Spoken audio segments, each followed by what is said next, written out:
Assalamu alaikum guys, and welcome back to this week in the dunya. The first bit of news: Trump calls Hillary and Obama the founders of ISIS. I call President Obama and Hillary Clinton the founders of ISIS. They're the founders. Now, this is really interesting, considering the far right loves them so much and they are constantly bashing Muslims with this whole ISIS theme. Well, now considering your guy has just admitted that it was an American creation, are you still going to be blaming mainstream Muslims now? I think we as Muslims now need to be asking Americans to condemn ISIS. Do you condemn ISIS, brother? You condemn ISIS. Let's move on to the second bit of news.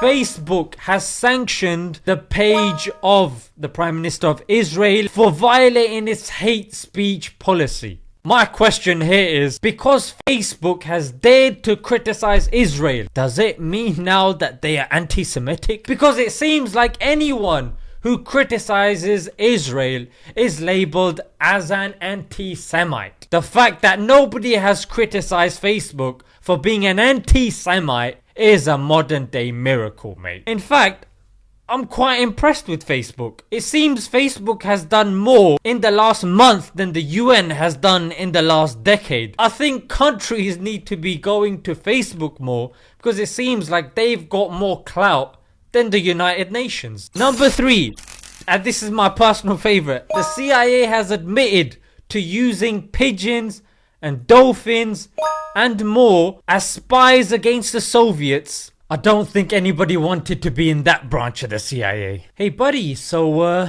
what branch are you in? I'm not your buddy, and I'm in the Navy SEALs. What about you? I'm in the Secret Service. What about you? If I told you, I'd have to kill you. You, the guy crying in the corner. What branch are you in? I'm in the Pigeon branch. My teacher was right. She always said I would amount to nothing.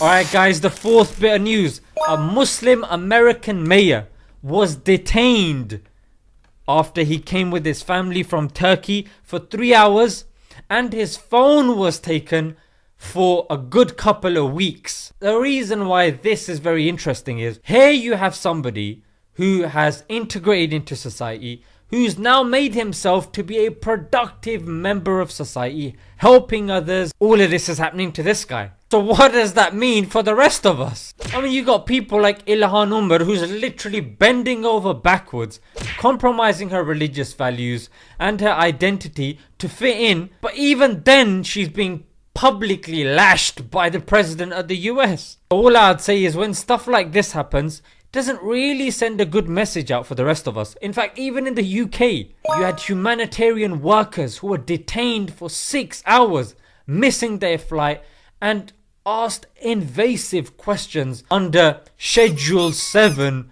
of this whole anti-terrorism nonsense. When Trump has already admitted that ISIS was flipping created by his own lot. Why are those guys not being detained under Schedule 7? And Hillary Clinton admitted that they created the whole Taliban phenomenon as well, Al-Qaeda. We had this brilliant idea that we were going to come to Pakistan and create a force of mujahideen, equip them with Stinger missiles and everything else to go after the Soviets inside Afghanistan.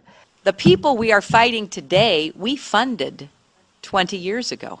Alright, the last bit of news. In Quebec, which is a province of Canada, they fired 2 Muslim teachers for wearing the hijab. Alright, so those teachers were practically showing restraint, modesty, religiosity in a time of promiscuity, shamelessness and godlessness. Surely these people would be held as role models in the class. But no.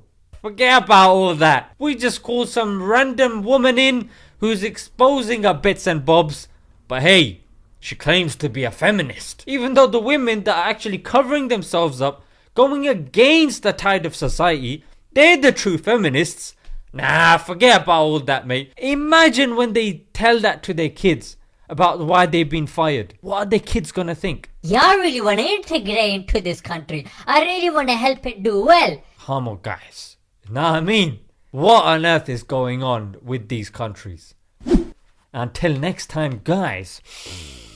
Assalamu alaikum.